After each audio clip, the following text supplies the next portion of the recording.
Okay, I'm going to get started here. Thanks for coming. This is Progressive Web Apps for all Drupal sites. It's the wonderful post-lunch slot on the last day of the conference. Over the years, I've had a lot of these, and I used to think there was some sort of conspiracy, and then I asked one of my friends recently who'd done some track chair stuff, and he informed me that I simply was too flexible, and so I'm always getting this slot, because I'm not asking for another day or another time. But I hope everyone's feeling a little more energetic than it can be after you've had a heavy lunch with meat. So I'll skip the making everyone stand up and wave their hands in the air and act a little goofy.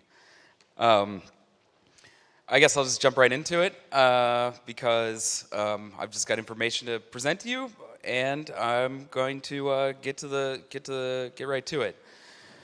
Hopefully everyone's a little bit familiar with Progressive Web Apps. I will constantly refer to them as PWAs. It's not exactly much shorter, but there's no way to pronounce PWAs, so I don't really know if that's the way to go. But anyway, Progressive Web Apps are a feature of web technology, and they are a progressive enhancement first. That's where the progressive part comes from. The idea being that each thing that we add to a website should be resilient and robust and not prevent the website from working when it doesn't function. I personally consider HTML to be the only non-progressive enhancement to a web page. CSS, JavaScript, imagery, all of those are things that shouldn't prevent a website from working otherwise properly when it doesn't load. There are a lot of reasons for that we don't need to get into, but a lot of people who, one of the product managers at Google, on the Google Chrome team, Alex Russell, and his wife Frances Berriman, I believe her last name is, came up with the term Progressive Web App in 2015 after she did a lot of work with the BBC or the government, one of the two. I'm so sorry, Frances. They coined this term after saying, hey, we need a way to market a bunch of these technologies that we're trying to bring the web into parity with native apps. So when people think of native apps, they think of opening their phone, tapping on something, and immediately starting to take action. Sometimes they might expect to get a push notification from that, and then they go and open that app, and it works immediately, even if they got that push and then clicked on it later when they didn't have network or something like that. They started, the two of them started developing this profile for what a progressive web app would be. How can we turn normal websites that we've already built into native feeling apps, right? There was a great talk yesterday from Barb Pulser of Google, and she is doing a lot of like community outreach with CMS stuff, and she went into these technologies a little deeper, but I'm at least going to give you some context here. A lot of this will be about the module itself so that you can learn how to bring this stuff to your Drupal sites. Based on the crowd size here, I feel like a lot of people know about progressive web apps a little bit, and hopefully I can get to the nitty-gritty rather than giving you a high-level overview. So, for starters, we have a responsive website. It should match any form factor. Mobile phone, tablet, desktop, refrigerator, whatever. And once you've got a responsive website, once it looks the way that people are expecting it to look, or it matches the form factor, we want it to be network resilient. So I started doing web performance in 2011, and I started working on how to make websites faster. And I had a really hard time describing my job to people who weren't developers for a long time. And then finally, I was traveling, and I was in a country that didn't have such great internet access. And I stopped, and I was like, oh, you know what the deal is? My job is when you open a website on your phone, and the screen is just white for a really long time, that's when someone needs to call me. And that's exactly how we experience the web sometimes when the network isn't great. We just see a blank screen until stuff is loaded and ready to be displayed. There are a lot of things that you can do in order to prevent that, but even when assets have been downloaded once and the code is not set up correctly in order to be resilient to a dodgy network, then there are problems there. So We need a responsive website that matches a good form factor. We need to be resilient to the network, and sometimes potentially features should be functioning without a network if it's possible or reasonable. It should feel native to whatever platform you're on. So if you're on phone Z, I would normally say X, but I guess that's kind of a branded term now. If you're on phone Z, then it should work like phone Z. If you're on phone Y, it should work like phone Y, or feel that way at least. A lot of people are using material design for this type of thing because it matches Android. Before, when the iPhone was really the most popular smartphone of the day, everyone had these little gradients and that kind of stuff going on. But the idea is that we want to make our web app feel natural to people. Native is sometimes just another word for natural, right? Instant install. This is actually something where the web can beat a native app. Native apps are typically installed through app stores, and you have to go find the app in the app store, hit pay or install or whatever, and then it downloads this huge bundle. And there are stats all around the web. You can see that some companies' native app is 30 megs, but their website is loading in 1.7 or something like that. So progressive web apps can actually beat native apps in this sense because websites have always had to be tiny, and the package, if you will, that you have to download already has to be tiny in order to function as a website whatsoever. So we're actually beating them in that regard. Discoverability is another big thing. This is something that the app stores clearly are very good at. You can promote a certain app or do something to otherwise, funnel people to a particular app when it's popular, when it's useful, when they've paid for that privilege, what have you. What we do have over an app store as website developers is URLs. So we have URLs. Those can be discovered from anywhere. And those two combined, the discoverability of a URL and the instant install of a website, already get us so far ahead of the game if only we can manage to make it feel like an app afterwards. So Alex Russell, again, this Chrome manager, said, I don't have the quote here, I'm sorry, but he said, the problem with native apps is that you download this huge thing on the front, but then that cost of downloading that app is amortized forever because every time you open it afterwards, you are expecting it to appear instantly. The assets are already there. Yeah, maybe it gets an update every once in a while, but that's not happening on demand while you're loading the thing. But we have this great opportunity here with instant install discoverable URLs. And if it becomes an app right afterwards, then, well, we've done it very well. The other big one here is safely delivering these assets. People might be aware that HTTPS is becoming very prevalent on the web due to really awesome services like Let's Encrypt and just general awareness. This is very important. I don't want to say anything other than safely delivered here when I talk about HTTPS, because if your server gets owned, it's not secure, but the transmission of data has to be secure. And I'll talk about why in a little bit, because the things that are powering progressive web apps are very powerful to the point of malice if they fell into the wrong hands. And so at a bare minimum, we need a secure corridor through which we can deliver a progressive web app. There are more things, and I'll put up these slides or tweet them out at the end.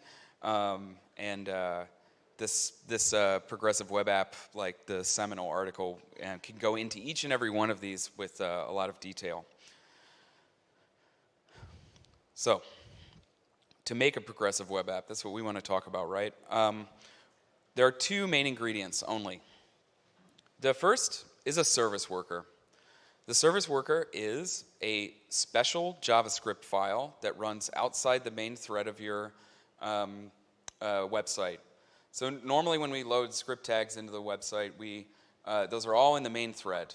There are a lot of things they can do because they're in the main thread, but there are a lot of things they can't do also because it would just be disastrous or would break the experience completely. Normally people hear about blocking the UI thread or blocking the main thread when we talk about this stuff. Everything from scroll listeners to images can cause problems with the main thread when they're not responsibly managed, basically. But the service worker is special. It sits outside your website. It is literally a proxy server that sits in between your browser and the server. It's a second server. That's the best way to put it. And what happens inside the service worker is it has network event listeners. Fetch event listeners is what they're typically called. It has a new API to leverage, to basically control and manage the browser cache in a better way. So we're all typical, or we're familiar with the traditional browser cache, right? You go to a web page and download an image, and the second time you load that web page, you're expecting that image not to be fetched again. That's the browser cache. It's been around for 2 decades or more. The service worker introduces a new cache, which is very similar to that cache, the traditional one, but it puts an API on top of it. So we as developers can control how we're adding stuff or pulling stuff out of that cache. This alone allows us to bring a lot of native feeling stuff to the web because we can tell our web pages, hey, just go fetch that from the cache, even if there's no network at all. You don't even need to go fetch that URL before you go fetch its HTML. The other thing that it can do is bring engagement features to the web. Push notifications and background sync are things that a service worker controls and maintains, and through these are also events within the service worker. One can manage their, either bring notifications to just like a standard push notification, or actually update the app in the background even when someone hasn't loaded it. So this would be similar to when someone, you plug your phone in at night and you're connected to your home Wi-Fi and it just updates a bunch of apps in the background. It's doing this for you. It waited until a safe moment when you had power and time to deal with it, and then it did it when you were idle. And Service Worker wants to bring all of these cool technologies that have been around for a decade or more for native, and we want to bring these to the web. The other one is much simpler. It's called a web manifest, and people typically just call it manifest JSON, so I wrote that here. The web manifest makes your website discoverable, and what it does is it actually standardizes things that were being delivered by a ton. I call it a wall of meta. So we have a meta icon, shortcut icon, MS Edge dash whatever icon, Mozilla. All these things had their own ways of expressing this because it wasn't standardized, and the manifest allows this to be standardized. People can even extend the manifest if they want, but there are reserved properties that are allowing your website to be essentially, in a future ideal world, deployed to all app stores simultaneously. Microsoft is actually starting to publish progressive web apps alongside regular apps in their store. Google's also pretty into this, I heard. So they're working on this, and the way that this happens is much simpler because this JSON file just has a centralized place for managing this metadata instead of having to stuff the head of each HTML file with just dozens of different declarations. Yeah, I got a little bit ahead of myself here, but I was talking about the service worker. It's got these listeners for network events and also app lifecycle events. App lifecycle, think of it as a standard or a set of protocols for essentially controlling what state your app is in. With all of this caching, there could be a danger that you've got HTML from version 3 and you're caching CSS from version 4 and it's getting out of sync or something. And what the service worker app lifecycle, wow, I guess it's not really a mouthful, but what the app lifecycle lets you do is control with a more granular tool how to use certain assets when someone is basically, when you've got one version of the the HTML deployed, hopefully you're using the CSS and JavaScript from that same version. And it doesn't bring packaging to the web, that's something different, but it attempts to start allowing us to package assets together as in the same spirit of a linked binary, basically. So I can be sure by carefully using the service worker lifecycle events that I'm referencing the proper assets with the different service workers. Because there are some rules involved, and people thought about this stuff really hard, but you can actually have multiple service workers running on your website. Not only multiple workers, but multiple versions of the same service worker as well. It's fun. HTTPS is a hard dependency. You can put a service worker on your site, but it will do absolutely nothing. No browser will use it unless you have HTTPS. So if there were ever a reason, besides security, to upgrade, this is the one, I would say. So get out there. Like I said, there's a service called Let's Encrypt. If you haven't gotten your sites on HTTPS yet, it's free. It's completely free. It's designed to be a true community resource for providing SSL certificates.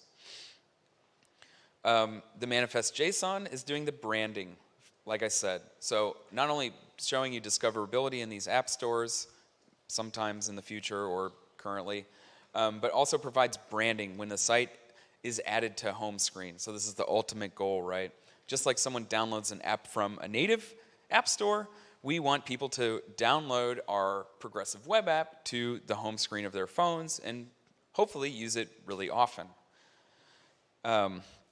Barb from Google actually had some great stats on how often people download apps and actually go back and re-download apps, and it's decreasing in a really significant, surprising way. I wasn't even aware, actually, when I saw her talk yesterday. I was a little shocked by the numbers, but people tend to download no apps. And then I thought about it, and I thought, yeah, actually, I've only downloaded like one game in the last month or something, so that actually lines up with the stats that she had. The other thing besides providing discoverability is that it provides branding. So if we think about apps that we have on our phone, when it's been a while since you opened it, and you open it again, it normally has a splash screen. It shows the logo of the app. It's a full screen color or maybe a gradient or an image or something. And the manifest allows you to define these things at a minimum colors, but also you can do like a logo and like a big icon that allow you to show some company branding even when there's no network, no nothing, just when the website is reloading from the cache again, which is really cool. I already went over that. So who here has ever seen this before when they loaded a web page? Probably a lot, yeah. So you're offline. This isn't very cool. From a developer's perspective, it's just, like what am I supposed to do? Up until a couple years ago, there was nothing we could do if there's no network. Once you add a basic service worker and a manifest JSON, when you load a web page and there's no network, it will actually show like somewhat of a splash screen here while it boots your website. And so the users also got this loading jankiness hidden from them also, in case the website doesn't load instantly, or web font takes a second to load or something like that. So it gives you this incredible branding opportunity even when offline. So if anyone wants to take this back to one of their CXOs and say, hey, we need to do this, you can say, look, instead of showing offline, our website is going to show our logo when someone goes there with no network. How cool is that, right? And then we've got this branding opportunity, and you can even put a message there that says, hey, looks like the network isn't working or something. And instead of blaming the user by saying, you are offline, you jerk, you're offline, you're saying, hey, there's a problem right now. There's a technical problem. You went to the right place, and you are here where you probably expected to be. But we're having technical difficulties. And with a simple copy change, you can shift the expectations of a browser error from blaming the user for something to basically saying, hey, you've done everything correctly, but there's like a technical problem with the phone or with your Wi-Fi or something like that right now. I think that's really powerful, and it actually can help sell this to people who might otherwise not be interested in the technical details of it. So we're here to talk about Drupal though, right? Good news, every Drupal site can be a progressive web app. Every single one. It doesn't matter what version of Drupal we're using, it doesn't matter. So they work with all Drupal sites. This is not something for decoupled Drupal only. This is not something that you can only use if you have an app shell. That's one of the worst. I've seen, there's a couple Drupal articles getting syndicated really often right now, and what I see is that they say basically, step one, get an app shell. That's wrong, okay? It's actually misinformation, I would say, because the casual person reading this thinks, I need to like figure out how to re-architect our entire website in order to do this app shell thing. But just skip it. You don't need that for your first one, at least. Maybe later, if you have some analytics that say, hey, we're using Vue.js. Okay, or if you're using Vue or React, then you've already kind of got an app shell, like you're set up. But if you're just using if you built a Drupal site in 2012, and it's a D7 site, and you've kept it up to date and all that, all you have to do is go install this module, and you've got a progressive web app. There is some settings that you have to configure, but it is, like I said, an enhancement on top of existing websites. There's nothing different that must be done. You don't have to architect your website knowing in advance that you want the progressive web app. That's not how it works. This is for everyone. So there's a module for that. I didn't initially author this module, but I did recently bring it to the finish line and get a 1.0 out, and we're pretty happy with where it ended up. I don't think he's here, but Theodore Biadala is a French, he's JavaScript maintainer for Drupal 8 and maybe 7, I believe. But he started working on this thing, and he did a prototype after DrupalCon Mumbai, I believe, and he wanted to start getting this going. He did some of the most fundamental work to make it function, and I have to definitely credit him for solving a couple of the really hard problems that made this even feasible in Drupal 7. I could kind of go into the technicalities of that at the end if someone comes up here and asks for it, but I won't bore everyone with the nitty-gritty in the meantime. So right now it's a Drupal 7 module, and it's out and it's stable, and I'd encourage you to go use it. D8 is coming sometime, and I'll remind you again at some point. But I am primarily a front-end developer. I don't have time to be really good at front-end development and be an absolute expert at Drupal 8. And so I spent a lot of my career beforehand doing Drupal 7 sites, and I've got a lot of legacy knowledge, if you will. So I was able to whip this thing together and get it in shape. But for Drupal 8, I don't know how everything's working. If you consider yourself to be even, just half good at D8, you're way better than I am. So come and talk to me, and maybe we can collaborate, and I can help be watching over what's happening and being a good person to test all the work. But I just can't sit down and learn Drupal 8 from scratch in order to make a module that does what the other one's doing, because there are some tricky network things that we had to kind of work out in order to make it smooth. Please come and talk to me. It would be great. So that was my fib in the title, right? It says for all websites. It's not false, but Drupal 8 is coming, hopefully. The module is designed to be pretty opinionated and simple and drop-in, so that people don't have to mess with it too much. But what it can do is it will pre-cache your preferred URLs. If you identify, a handful of URLs that you want to work offline, then you can go and pre-cache those. It will provide offline support after the first visit. The visitor comes, you have HTTPS on your site, The module's enabled, of course. You've cleared the cache once. And then the visitor comes and they've got a phone that's eligible for this, which is a lot of phones nowadays. Then they'll be able to load the site offline after the very first visit. I got a little GIF demo at the end, and you'll see how that works. It provides a manifest JSON for an installable app. The other thing it does is exposes one hook, just one manifest alter hook. And so hopefully, I would like other modules and themes to use this instead of providing their own manifest JSON. I am happy to be the centralized API for this, but when everyone does it on their own, it just means everything's conflicting with each other. So there are multiple reasons that you might want to use an API rather than hard coding your thing. Say that a base theme that you're using provides a manifest JSON, and you go and copy it and override it or something, and you make some customizations. Well, then the next time it gets updated, if you just blindly copy that into your folder again and you like don't check what you're doing, you could actually get that overwritten with the defaults again.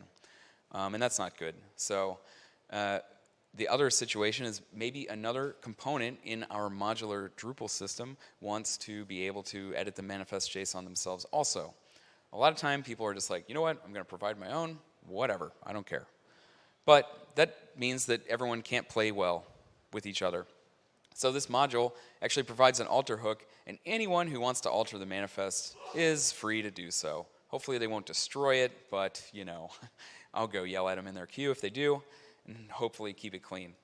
But I think this is a huge advantage over the like ad hoc style that I see out in the wild, particularly with themes. So shame on you, base themers. No. I try to talk to them and get this stuff in there, but it's really just a very small hook in order to get like default icons and colors and stuff like that configured. You can configure all of this in the module, almost all of it, except for the icons themselves. So we haven't done like a file upload style thing right now. So it kind of depends on you having the icons that you need in the file system somewhere in version control. And then you use this alter hook to provide the data about the icons, sizes, MIME type, that's it. One of the hardest problems was making sure that this thing goes away when the gets uninstalled. This isn't specific to like a Drupal, it's not a Drupal problem, but in a CMS where you've got plugins like WordPress or Drupal or what have you, the danger of someone turning off a module for just some reason is very real. Normally that's not too big of an issue. You just, we have staging servers to test all this kind of stuff. But this is a whole different beast now, because imagine that visitor A comes to your website today. You've got the module installed. In 3 years, you decide to upgrade to Drupal 9, because apparently that's when D7 is being EOL'd. And you forget to like install the new progressive web app thing that's going around at that point. That service worker could technically still be living on the device where the person visited today. And then it will interfere with your new website. There's just a bunch of reasons why this would be possible. Pretty much any service worker that's being deployed today should be able to uninstall itself, but it's just especially prevalent on systems where you can just, with the click of a button, change massive functionality of a website. So this was a really, shouldn't have been as tricky as it was, and actually I went and looked at some Mozilla WordPress work that was being done, and basically used the solution that they were using, and what it does is it kind of checks when the service worker hasn't been active for a while, and it looks for a particular route just defined. It's like not a page, but it is a page. It's just a page that the module exposes that says, hey, I'm installed right now, I'm active, no problem. And then when the service worker goes and pings that URL, it's like, oh, cool, module's still there. And if it doesn't find it, it'll actually just uninstall the service worker itself. So we're leaving no trace and making sure that we're responsibly installing this stuff without the possibility of breaking other sites. Oh, another big use case for this is, what if you sell a domain? That's like an actual way of hacking people in the modern world now. Like, I get a domain, build up a bunch of traffic to it, install a service worker. I got 1 million service workers out there right now sitting on devices all over the world. I sell this domain to another person. I've still got full control over that because I wrote the service worker that's installed on the old domain.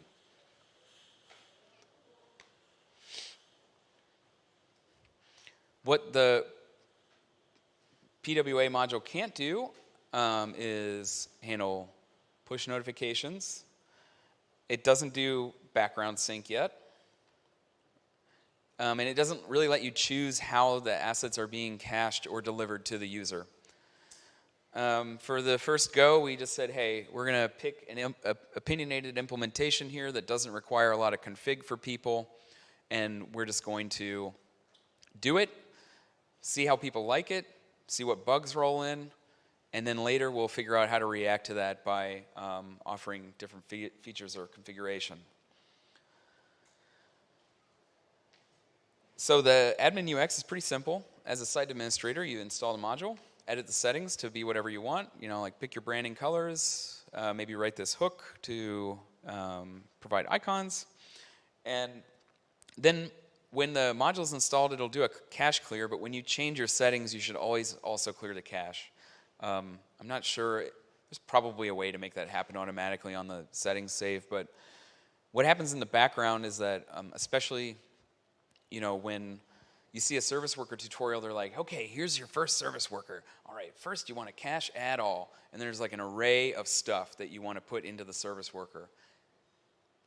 If you're using aggregation, that's a really hard ask because it's a bunch of hashed file names, right? And we don't know what the file names are going to be until the cache is cleared. And so what it does is the module on every cache clear goes and makes an internal request to the website itself, reads the DOM, goes and finds all the assets that were used to build that page, and then it stuffs those into the pre-cache and basically creates a dynamically generated service worker of your current website. So then at least if someone's coming from before, they might see old stuff for one page load, but then they're going to see the new stuff when they reload again. But it's pretty cool. So that's what allows it to work out of the box and work on the first visit. The config is pretty simple. It's like pick a name, pick a description. The background colors are in there. Background color and theme color. Theme color is what color will the Chrome of the website be, like the address bar and all that kind of stuff.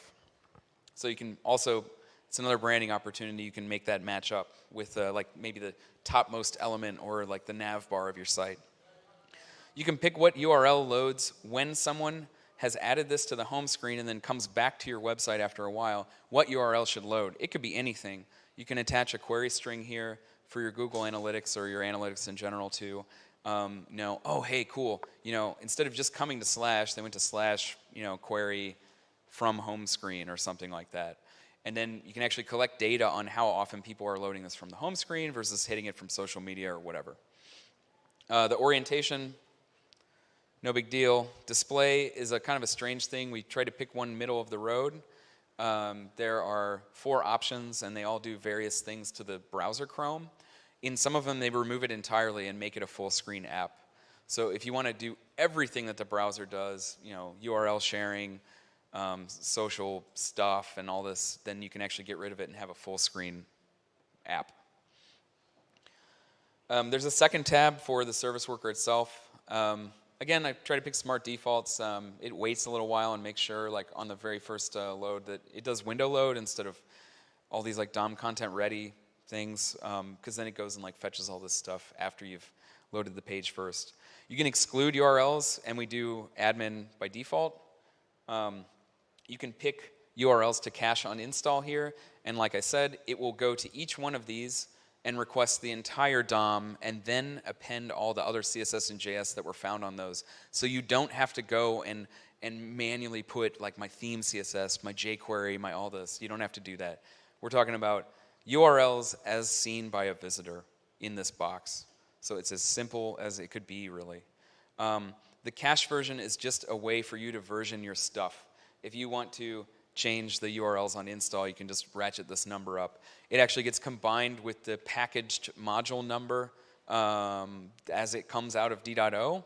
So then there's this versioning thing where you can basically bust the cache every time. Either you upgrade the module or you do it yourself. So very quick demo.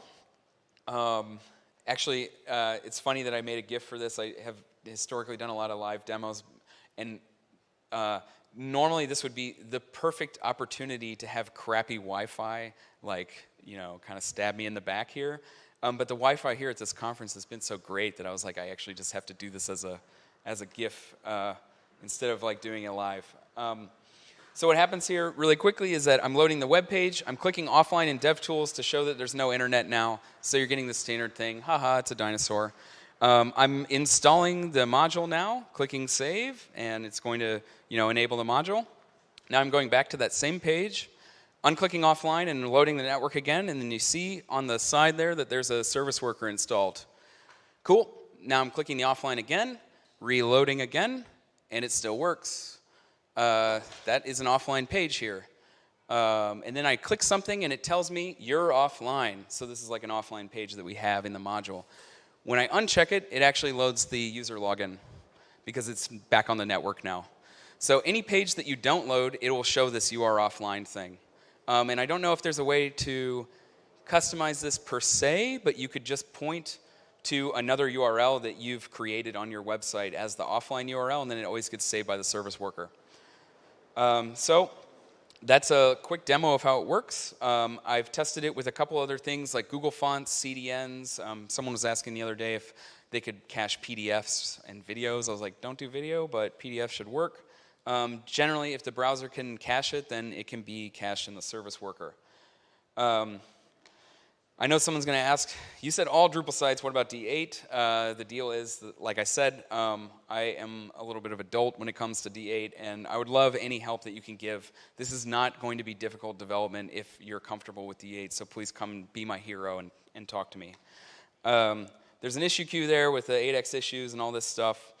In the future, what I would like to do is take all the learning experiences from the first version of this app. Like I said, it was opinionated. We just did it the way we wanted to do it, and shipped something. And I would love for people to come into the issue queue and be like, hey, this isn't working for me with this module or that module or this particular CDN or something. We need to get all these bugs sussed out here. But what I would really love to do is turn this into a more generic API, just like the manifest API that I was talking about before. Multiple modules in the future are going to start saying well, I want to provide my own service worker for blah, blah, blah in this route. And that's just not going to work. You can't have 17 service workers just because you got 17 modules installed. So what I would love to do is leverage some sort of front-end tool that already exists. There's one called Workbox from Google.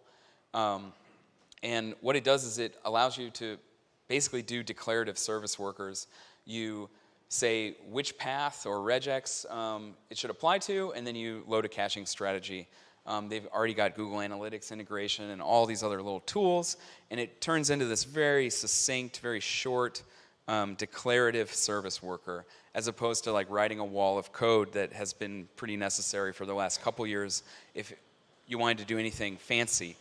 They even have a thing that lets you import scripts, so we could enhance the declarative API with a deep Drupal integration push notification type thing if we wanted to. But that API is basically unwritten so far, and I'd love to get people's feedback or input on that thing just to go, I don't know, maybe Google Drupal Service Worker API. There can't be that many issues that have these words in it. And like I said, the ideal outcome would be that all the modules in the ecosystem can play nice with each other and request what they need, and then it gets generated into one service worker that would run on the front end.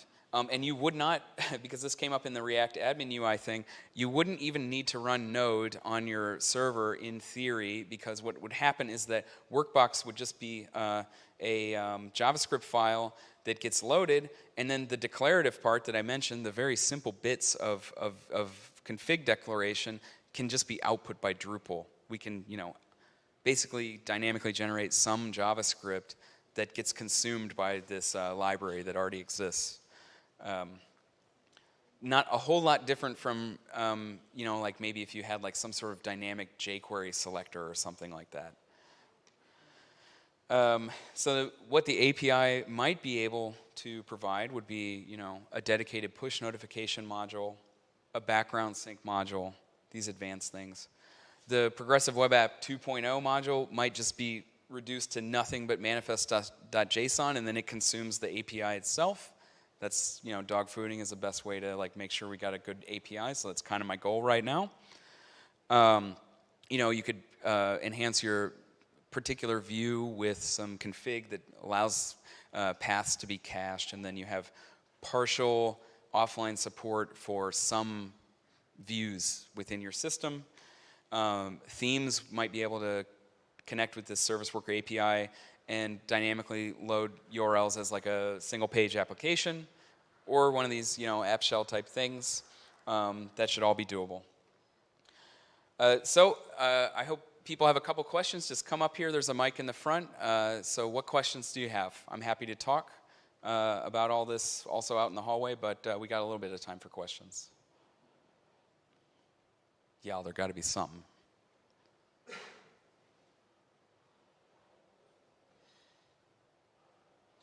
What happens when you...